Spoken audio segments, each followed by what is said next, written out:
NFGG என்பது முதன்முறையாக களுத்துறை மாவட்டத்திலே போட்டியிடுகின்றது. பெரும்பான்மையானாக சிங்கள மக்கள் வாழ்கின்ற ஒரு மாவட்டத்தில் சிறுபான்மையினராக நாங்கள் வாழ்கின்றோம். ஆகவே எங்களுடைய அடிப்படை தேவைகளை பற்றி, எங்களுடைய முஸ்லிம்களுடைய அடிப்படை பிரச்சனைகளை பற்றி எவரும் வாய் திறந்து பேசியதாக நாங்கள் காணவில்லை. ஜான் ஃபலீல் ஹாஜியார் அவர்கள் பாராளுமன்றத்தில் இருந்தார்கள்.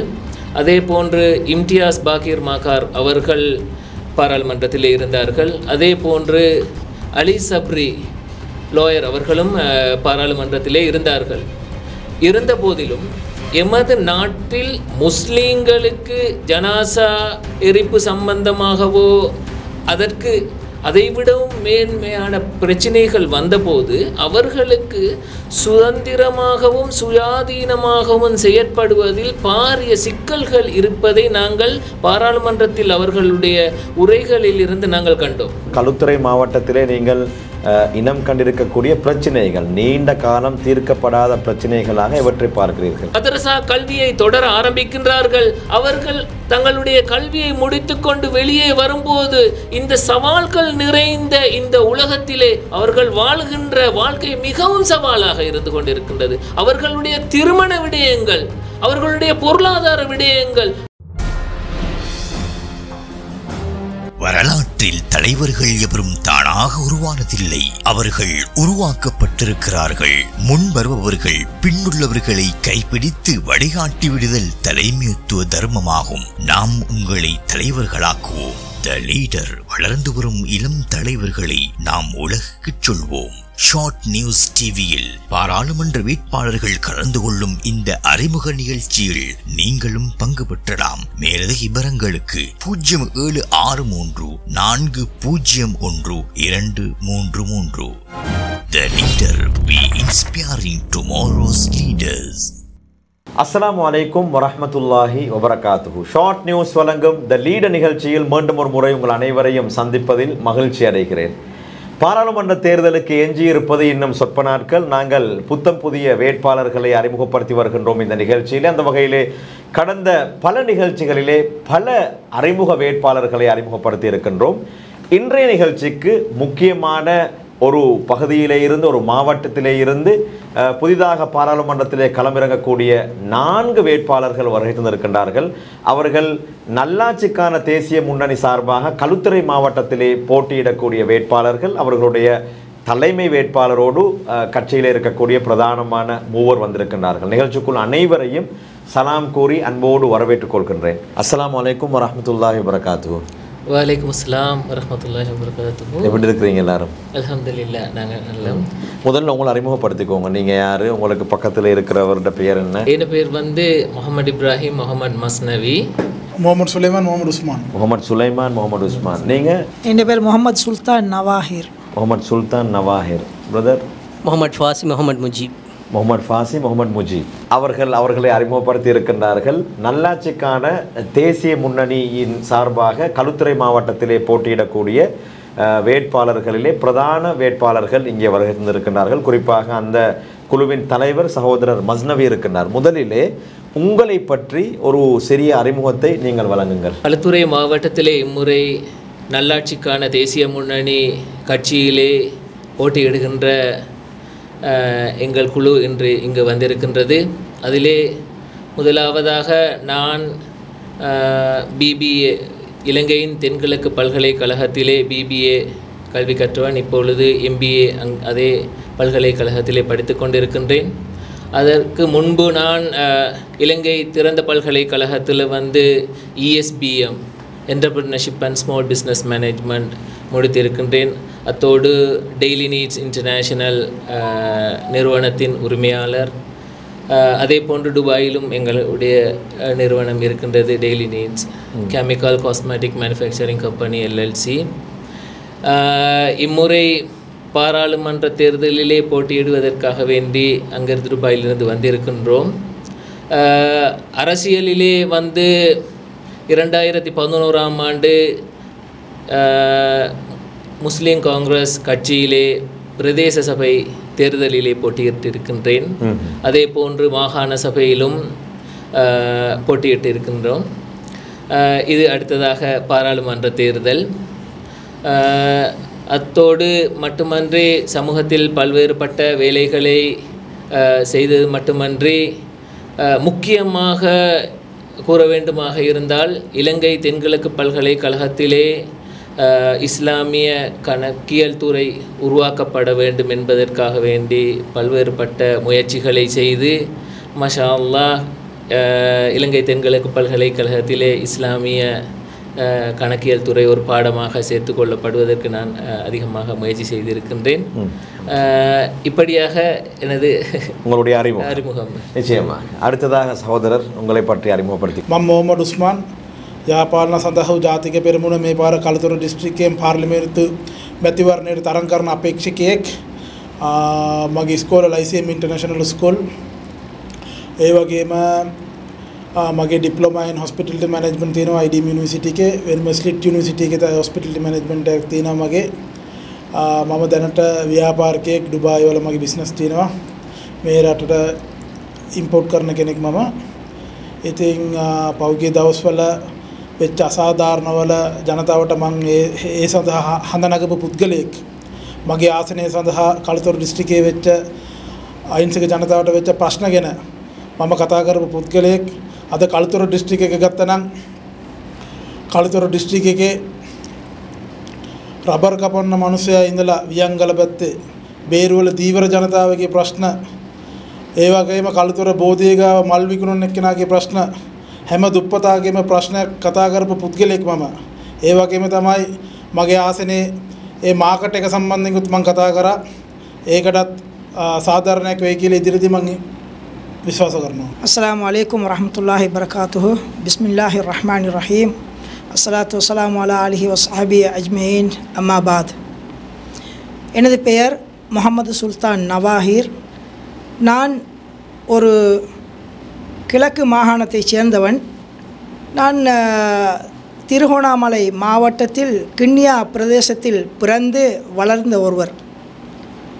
1999ஆம் ஆண்டு நான் தொட்டவத்தை பாணந்துறைக்கு திருமணம் முடித்து வந்துள்ளேன்.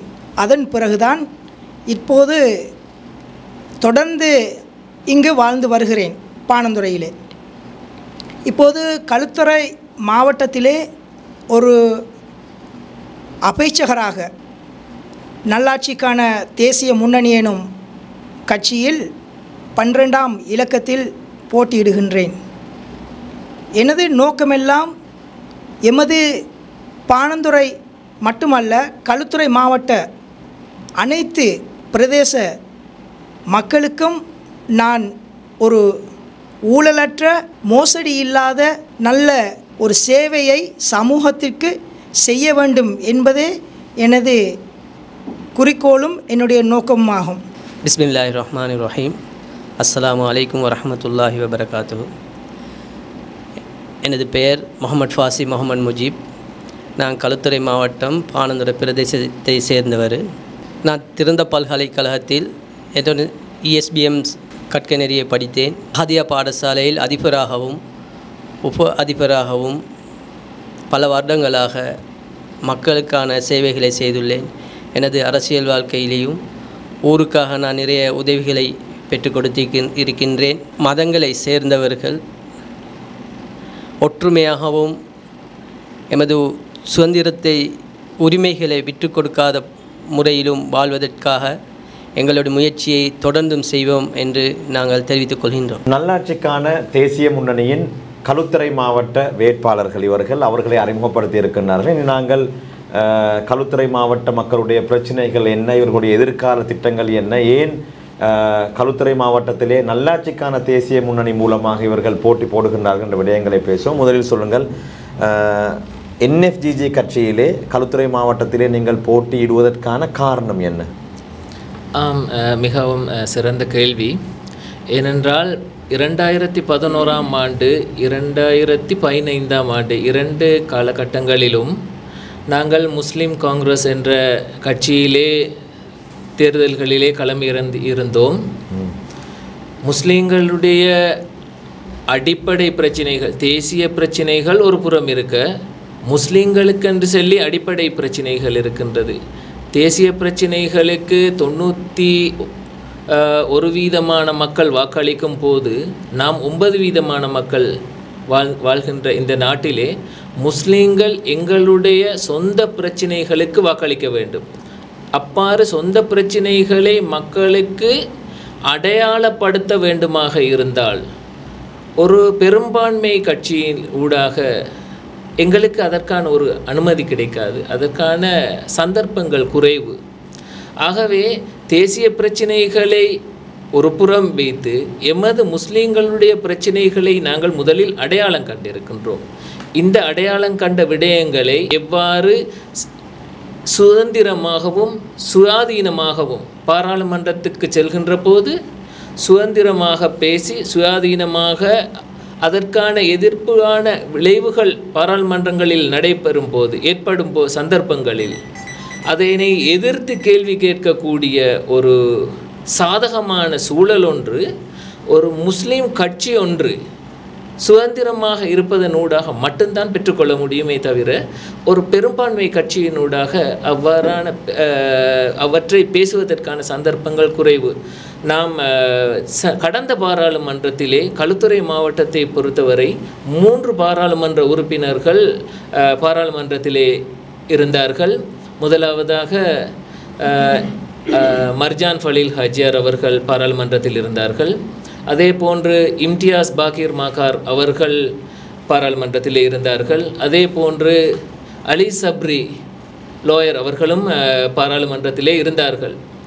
இருந்த போதிலும் எமது நாட்டில் முஸ்லீம்களுக்கு ஜனாசா எரிப்பு சம்பந்தமாகவோ அதற்கு அதைவிடவும் மேன்மையான பிரச்சனைகள் வந்தபோது அவர்களுக்கு சுதந்திரமாகவும் சுயாதீனமாகவும் செயற்படுவதில் பாரிய சிக்கல்கள் இருப்பதை நாங்கள் பாராளுமன்றத்தில் அவர்களுடைய உரைகளில் இருந்து நாங்கள் கண்டோம். அவர்களே ஒரு குறிப்பிட்ட ஒரு எல்லைக்குள்ளே அவர்களுடைய பேச்சுக்களை அடக்கி கொள்ள வேண்டும். அவர்களுடைய கட்சியை முஸ்லிம்களிலிருந்தும் காப்பாற்ற வேண்டும், பெரும்பான்மை மக்களிடமிருந்தும் அவர்களுடைய கட்சியை காப்பாற்றி கொள்ள வேண்டும். அவர்களுடைய தலைவர்களுடைய செயற்பாடுகளை சார்ந்த விடயங்களை பேச வேண்டிய சந்தர்ப்பங்கள் அவர்களுக்கு ஏற்பட்டது அவர்களுடைய ஒரு துரதிர்ஷ்டவசமாக நாங்கள் கண்டோம். அதனாலே தான் நாங்கள் நினைத்தோம், எதிர்காலம் வந்து இம்முறை ஜனாதிபதி சகோதரர் அனுரகுமார திசாநாயக்க அவர்கள் ஆட்சிக்கு வந்திருக்கின்ற இந்த கலாச்சாரத்தை பார்க்கும்போது சாதாரணமாக மக்கள், இதற்கு பின்னால் வரக்கூடிய மக்கள் பழைய கலாச்சாரத்தை மறந்து, அரசியல் கலாச்சாரத்தை மறந்து ஒரு புதிய கலாச்சாரத்தை நோக்கி தங்களுடைய பயணங்களை ஆரம்பித்து இருக்கின்றார்கள். ஆகவே எதிர்காலத்திலே அமைய இருக்கின்ற பாராளுமன்றமானது மிகவும் சவால் நிறைந்த பாராளுமன்றமாக இருக்கும் என்பது எங்களுடைய கணிப்பு. ஆகவே பெருங்கட்சிகளோடு நாம் போட்டியிட்டு அதனூடாக பாராளுமன்றத்துக்குள் நுழையும் போது அந்த பெரும்பான்மை கட்சியுடைய கண்ட்ரோலுக்குள்ளே எங்களுடைய செயற்பாடுகளை இருக்குமாக இருந்தால் இந்த சவால்களை எதிர்த்து நின்று அவர்கள் எங்கள் சமுதாயத்துக்கு ஏற்படுகின்ற பிழையான விடயங்கள் ஏதாவது ஒன்று ஏற்படும் பட்சத்தில் அதை எதிர்த்து நின்று கேள்வி கேட்கக்கூடிய ஒரு தகுதியும் அந்தஸ்தும் இந்த நல்லாட்சிக்கான தேசிய முன்னணி கட்சிக்கு இருக்கும் சுதந்திரமும் இருக்கின்றது என்பதை நாங்கள் விளங்கியிருந்தோம். அதனால்தான் நாங்கள் இம்முறை நல்லாட்சிக்கான தேசிய முன்னணி கட்சியிலே களுத்துறை மாவட்டத்திலே போட்டியிடுகின்றோம். நல்லாட்சிக்கான தேசிய முன்னணியில் ஏன் களமிறங்கி இருக்கிறார்கள் என்ற விடயத்தை சொல்லியிருக்கிறார். அடுத்ததாக சொல்லுங்கள், களுத்துறை மாவட்டம் ஜனரஞ்சகமான பல அமைச்சர்கள் பல பாராளுமன்ற உறுப்பினர்கள் இருந்த ஒரு மாவட்டம் களுத்துறை மாவட்டம். பெரும்பான்மை கட்சிகள் எல்லாம் அங்கே போட்டியிடுகின்றது. NFGG என்பது முதன்முறையாக களுத்துறை மாவட்டத்திலே போட்டியிடுகின்றது. எனவே இந்த சவாலை பெரும்பான்மையான அரசியல் கட்சிகளோடு ஜனரஞ்சகமான பேருடைய வேட்பாளர்களோடு போட்டியிடுகிறீர்கள், எப்படி பார்க்கிறீர்கள் இந்த சவாலை?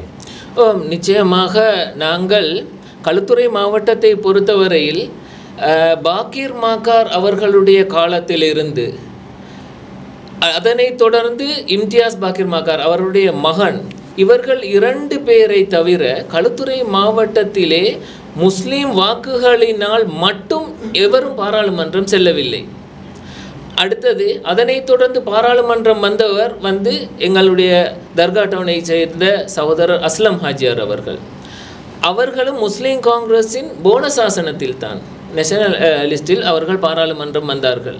ஆகவே சென்ற முறை பாராளுமன்றத்தில் இருந்தவர்கள் கூட மர்ஜான் ஃபலீல் ஹாஜியார் அவர்கள் கூட போனஸ் ஆசனத்திலே தான் பாராளுமன்றத்துக்கு வந்தார்கள். ஆகவே இப்படியானவர்களை நாங்கள் எதிர்த்து அவர்கள் யானை போன்றவர்கள் அவர்களை எதிர்த்து நாங்கள் இந்த தேர்தலிலே களம் இறங்குவதற்கான முக்கிய காரணங்கள் இருக்கின்றது. அதாவது அவர்கள் இன்று எங்களுடன் போட்டியிடுகின்ற வேட்பாளர்கள் களுத்துறை மாவட்டத்திலே முஸ்லீம்கள் என்று சொல்லும்போது பெரும்பான்மையானாக சிங்கள மக்கள் வாழ்கின்ற ஒரு மாவட்டத்தில் சிறுபான்மையினராக நாங்கள் வாழ்கின்றோம். ஆகவே எங்களுடைய அடிப்படை தேவைகளை பற்றி எங்களுடைய முஸ்லீம்களுடைய அடிப்படை பிரச்சனைகளை பற்றி எவரும் வாய் திறந்து பேசியதாக நாங்கள் காணவில்லை.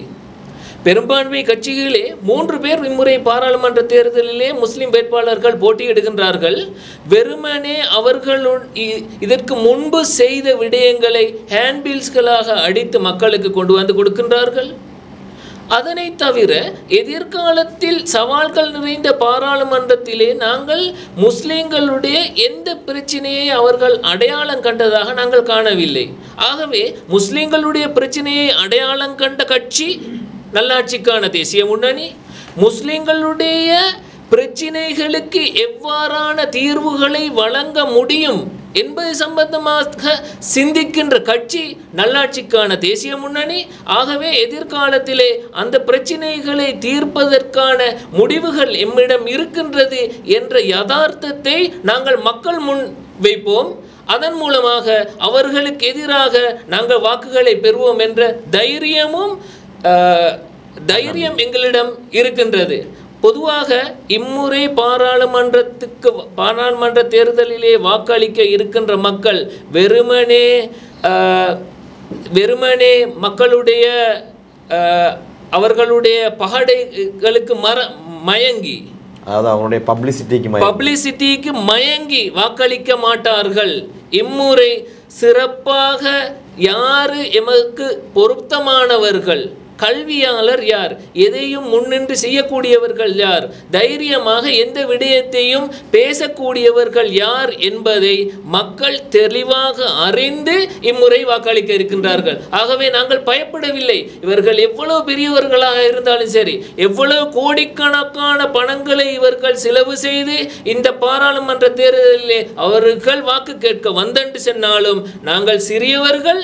ஆனால் நாங்கள் அவர்களை எங்களுடைய எங்களுடைய சொல்லின் அழுத்தத்தின் காரணமாக அவர்களை தோற்கடித்து களுத்துறை மாவட்டத்தின் வரலாற்றில் முதலாவது வெற்றியை பதிவு செய்வோம் இம்முறை என நான் மக்களிடம் கூறிக்கொள்ள விரும்புகின்றேன். சரி, இறுதியாக சொல்லுங்கள், களுத்துறை மாவட்டத்திலே நீங்கள் இனம் கண்டிருக்கக்கூடிய பிரச்சனைகள், நீண்ட காலம் தீர்க்கப்படாத பிரச்சனைகளாக எவற்றை பார்க்கிறீர்கள்? நீண்ட காலமாக தீர்க்கப்படாத பிரச்சனைகள் என்றால் நாங்கள் இன்றைக்கு 15 வருடங்களாக பேசி வருகின்ற பிரச்சனைகளை நான் உங்களிடம் அடையாளம் படுத்தலாம், மக்களிடம் கூற வேண்டும்.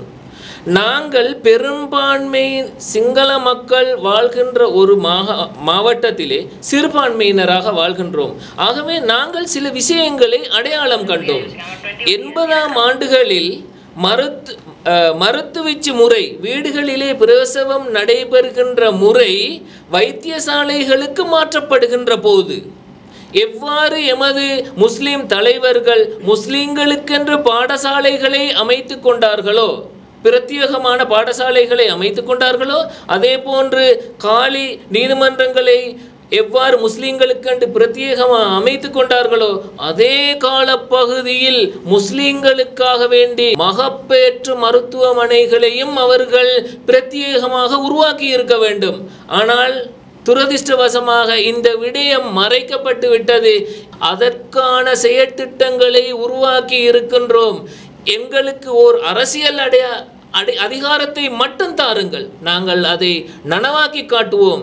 இலங்கையிலே முஸ்லீம்கள் செறிவாக வாழ்கின்ற அனைத்து பிரதேசங்களிலும் மகப்பேற்று மருத்துவமனை என்ற கருத்திட்டத்தின் கீழ் நாங்கள் களுத்துறை மாவட்டத்திலே இம்முறை பாராளுமன்றத்துக்கு எமது கட்சியில் யாராவது தெரிவு செய்யப்பட்டால் இன்ஷா அல்லாஹ் இந்த 4 பிரதேசங்களிலும் பாணந்துறையில், அட்டுலுகமையில், களுத்துறையில், தர்கா டவுனில் ஆகிய 4 பிரதேசங்களிலும் அந்த மருத்துவமனைகளை உருவாக்கி கொடுப்பதற்கான வேலை திட்டங்களை ஆரம்பித்திருக்கின்றோம். இது முதலாவது. இரண்டாவதாக, எமது பிரதேசத்திலே நாளுக்கு நாள் ஆலிம்களுடைய எண்ணிக்கை அதிகரித்து கொண்டே செல்கின்றது.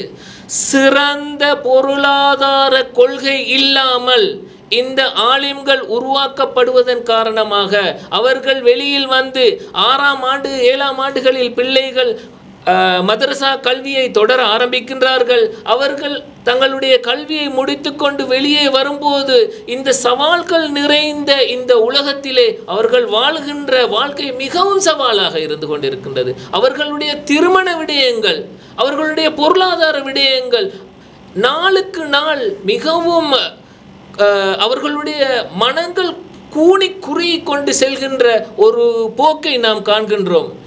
பொருளாதார துறையிலே நிறைய விடயங்களை சிந்திப்பவன் என்றதன் ஊடாகவும் எனக்கும் ஆண் பிள்ளைகள் 4 பேர் இருக்கின்றார்கள். அவர்களுடைய மனங்கள் எவ்வாறு இந்த விடயங்களை சிந்திக்கும், எவ்வாறான ஒரு சுதந்திரத்தை அவர்கள் எதிர்பார்ப்பார்கள் என்பதை நானும் உணர்கின்றேன், ஆண் பிள்ளைகளை பெற்றவன் என்ற வகையிலே. ஆகவே இவர்களுக்கான ஒரு பொருளாதார ஏற்பாட்டை நாங்கள் செய்திருக்கின்றோம்.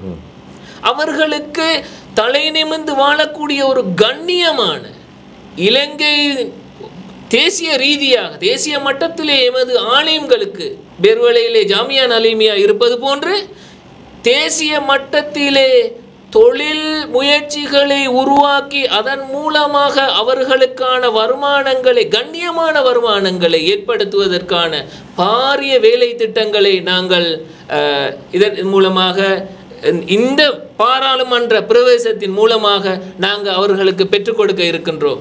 அதே போன்று எங்களுடைய பிரதேசங்களில் எங்களுடைய சகோதரர்கள் இந்த முறை பாராளுமன்றத்திலே தேர்தலிலே போட்டியிடுகின்ற சகோதரர்கள் கூட திரிவில் பெரும் தொழில் செய்தவர்கள், கொரோனாவின் பின்பு அவர்களுடைய வாழ்வாதாரம் நசுக்கப்பட்டதன் பின்பு அவர்கள் இன்று திரிவில் ஓட்டுவதற்கான தொழிலை செய்து கொண்டிருக்கின்றார்கள். அவர்கள் படுகின்ற பாடு, அவர்களுக்கிட்ட இருக்கின்ற ஏனைய மக்களிடம் இருக்கின்ற பிரச்சனைகளை விட வித்தியாசமான ஒரு பிரச்சனையை இன்று திரிவில் ஓட்டுகின்ற சகோதரர்கள் படுகின்றார்கள். ஆகவே இவர்களுக்கு எவ்வாறான வாழ்வாதார அபிவிருத்தியை செய்து கொடுக்க முடியும், அவர்களுடைய பொருளாதாரத்தை எவ்வாறு அபிவிருத்தி செய்து கொடுக்க முடியும் என்பது சம்பந்தமாக நாங்கள் 7 திட்டங்களை தீட்டி வைத்திருக்கின்றோம். எங்களுக்கு தேவையானது இம்முறை பாராளுமன்ற தேர்தலில் பாராளுமன்ற பிரவேசம். நீங்கள் 1% காசை செலவழிக்க தேவையில்லை. உங்களோட பொக்கட்டுகளால் 1% பணம் எங்களுக்கு தேவையில்லை. மாற்றமாக நீங்கள் எங்களுக்கு நல்லாட்சிக்கான தேசிய முன்னணிக்கு ஒரு வாக்கை அளித்தால் மட்டும் போதும். அடுத்த விடயங்களை நாங்கள் திட்டமிட்டபடி அழகாக செய்து முடிப்போம். அத்தோடு நீங்கள் எங்களுடன் இம்முறை பாராளுமன்ற தேர்தலிலே போட்டியிடுகின்ற அடுத்த வேட்பாளர்கள், எங்களுக்கு எதிராக பாராளுமன்ற தேர்தலிலே வாக்கு கேட்கின்ற வேட்பாளர்களே, உங்களிடம் இன்று களுத்துறை மாவட்டத்திலே என்ன பிரச்சனையை நீங்கள் அடையாளம் கண்டிருக்கின்றீர்கள், என்ன பிரச்சனைக்கு நீங்கள் தெளிவு கொடுக்க இருக்கின்றீர்கள் என்பது சம்பந்தமாக மக்களுக்கு நீங்கள் தெளிவுபடுத்துங்கள். வெறுமனே உங்களுடைய பப்ளிசிட்டியை காட்டி அவர்களிடம் வாக்குகளை கேட்பதற்கு பதிலாக உங்களுடைய வேலை திட்டங்களை மக்கள் முன் வைத்து வாக்கு கேளுங்கள். அவர்கள் உண்மையாக நீங்கள் எங்களை விட நல்லாட்சிக்கான தேசிய முன்னணி சிறிய கட்சி, எங்களுக்கு எதிராக நீங்கள் என்ன பேசினாலும் மக்கள் இம்முறை எந்த வேலை திட்டத்தை வைத்திருக்கின்றார்களோ அவர்களுக்கு வாக்களிக்க தயாராகிவிட்டார்கள். ஆகவே உங்களுடைய வேலை திட்டங்களை மக்கள் முன் வைத்து நீங்கள் வாக்கு கேளுங்கள் என்று கூறிக்கொள்கின்றேன். ஆமாம், நல்லாட்சிக்கான தேசிய முன்னணி சார்பாக போட்டியிடக்கூடிய களுத்துறை மாவட்டத்திலே போட்டியிடக்கூடிய வேட்பாளர்கள் இங்கே வருகின்றிருக்கிறார்கள். அவர்கள் தரப்பு நியாயங்களை உங்களுக்கு முன்னால் சொல்லியிருக்கின்றார்கள். அவர்கள் ஏன் நல்லாட்சிக்கான தேசிய முன்னணியிலே போட்டியிடுகிறார்கள். அதே போன்று அங்கே இருக்கக்கூடிய ஜனரஞ்சகமான பாராளுமன்ற வேட்பாளர்களோடு இவர்கள் போட்டியிடக்கூடிய நேரத்தில் அவர்கள் எதிர்பார்க்கக்கூடிய சவால்களுக்கு அவர்கள் என்ன மாதிரியான விடயங்களை வைத்திருக்கிறார்கள். அதே போன்று களுத்துறை மாவட்டத்திலே அவர்கள் பிரதானமாக இனம் கண்டிருக்கக்கூடிய பிரச்சனைகள் இங்கே ஒருவர் பேசினாலும் அவர்களுடைய குழு சார்பாகத்தான் பேசியிருக்கின்றனர். எனவே இறுதியாக நாங்கள் அவர்கள் ஒவ்வொருவருடைய இலக்கங்களையும் கேட்டுக்கொள்வோம் களுத்துறை மாவட்ட மக்களுக்காக. முதலில் சொல்லுங்கள், உங்களுடைய இலக்கம் என்ன? இறுதியாக மக்களிடத்தில் நீங்கள் என்ன வேண்டிக்கொள்ள போகிறீர்கள்? இறுதியாக மக்களிடம் வேண்டிக்கொள்வது என்னவென்றால், இம்முறை முஸ்லீம்களுக்காக வேண்டி ஒரு முஸ்லீம் கட்சி பாராளுமன்ற தேர்தலிலே போட்டியிடுகின்றது. நேற்றும் நான் ஒரு சமூக வலைத்தளத்திலே ஒருவர் பேசுவதை கண்டேன்.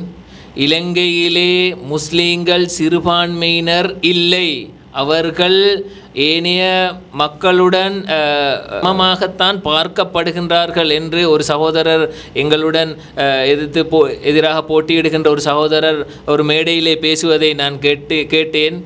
இருந்தாலும் முஸ்லீம்கள் இலங்கையில் சிறுபான்மையினர் தான் என்பதை ஆணித்தனமாக கூறிக்கொள்கின்றேன். எந்த இடத்திலும் முஸ்லீம்கள் பெரும்பான்மையினுடன் சம அந்தஸ்தை பெற்றவர்கள் என்று அந்த மக்கள் கூட இன்னும் அவர்கள் ஒப்புக்கொள்ளவில்லை. இதற்கு பின் அமையிருக்கின்ற பாராளுமன்றங்களில் அதற்கான மசோதாக்கள் கொண்டு வந்து திருத்தங்கள் கொண்டு வந்ததற்கு பின்னால் அப்படி ஆகினாண்டாலும் இன்னும் நாங்கள் சிறுபான்மையினர் தான் என்பதை எங்களுடன் போட்டியிடுகின்ற அந்த சகோதரர் விளங்கிக் கொள்ள வேண்டும். அத்தோடு முஸ்லிம்களுடைய பிரச்சினைகளை சுதந்திரமாக பாராளுமன்றத்தில் பேச வேண்டுமாக இருந்தால் பெருங்கட்சியில் பேச முடியாது. ஆகவே நல்லாட்சிக்கான தேசிய முன்னணியானது உங்களுக்கு சிறந்த ஒரு தெரிவாக இருக்கும்.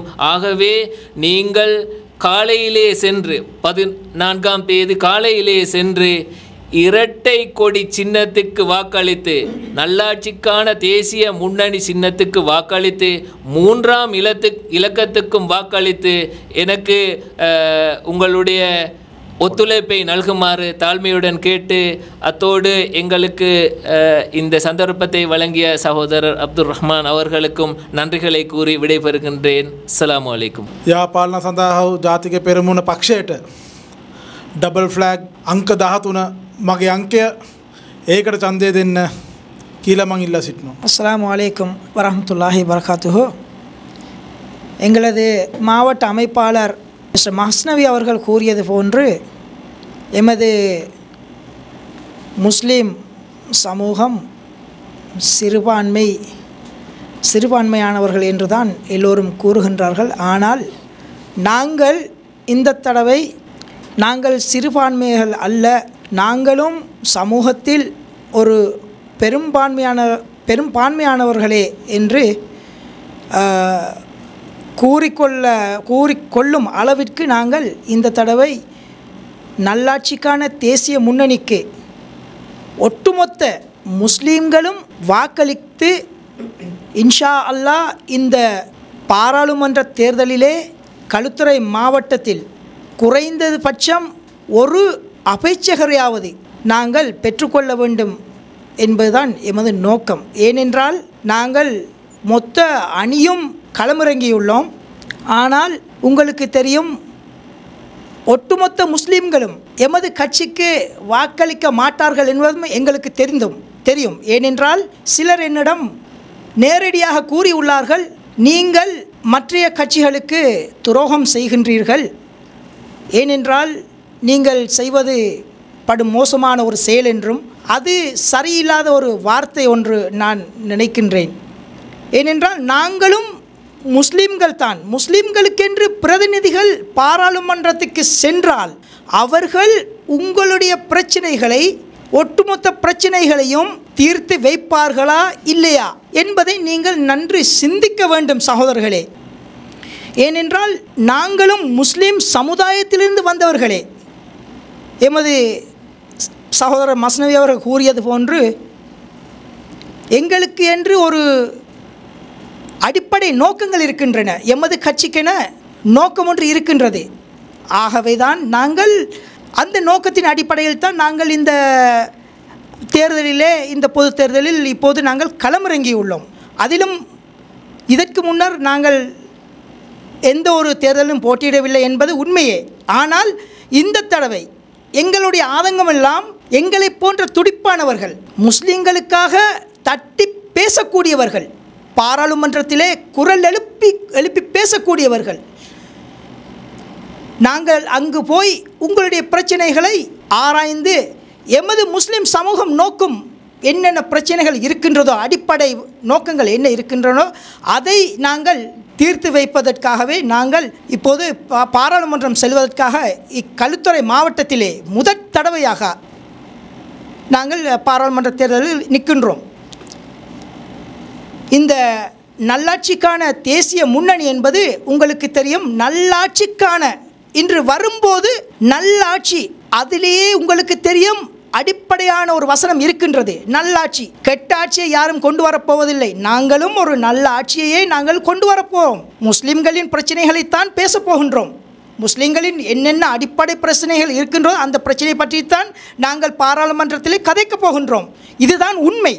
ஆனால் ஒட்டுமொத்த முஸ்லீம்களும், அனைத்து கட்சிகளில் இருக்கின்றவர்கள், நீங்களும் எவ்வாறு கூறுகின்றீர்களோ, மற்றவர்களுடைய கண்ணியத்தையும் மற்றவர்களுடைய பிரச்சனைகளையும் எவ்வாறு பேசப்போகின்றீர்களோ அது எங்களுக்கு தேவையில்லாத விஷயம். ஆனால் நாங்கள் எங்களுடைய கட்சியாக ஒட்டுமொத்த அணியும் சேர்ந்து இந்த முறை இப்பாராளுமன்றத்திலே தேர்தலில் நின்று இன்ஷா அல்லாஹ் ஒரு அபைச்சகரையாவது நாங்கள் பெற வேண்டும் என்ற நோக்கத்தில் தான் இப்போது நிற்கின்றோம். ஆகவே முஸ்லீமாகிய நீங்கள், சகோதர சகோதரிகள் மற்றும் உலமாக்கள், எமது சமூகத்தைச் சேர்ந்தவர்கள் அனைவரும் காலதாமதமின்றி இந்த முறை 14ஆம் திகதி சென்று உங்களுடைய பொன்னான வாக்குகளை தயவு செய்து எங்களுக்கு வாக்களிக்க வேண்டும்.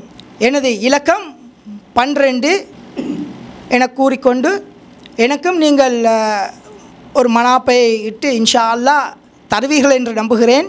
அதுபோல் இங்கே எங்கள் சகோதரரும் இருக்கின்றார்கள், அவர்களுக்கும் உங்களுடைய வாக்குகளை இட வேண்டும் என்பது எனது குறிக்கோள்.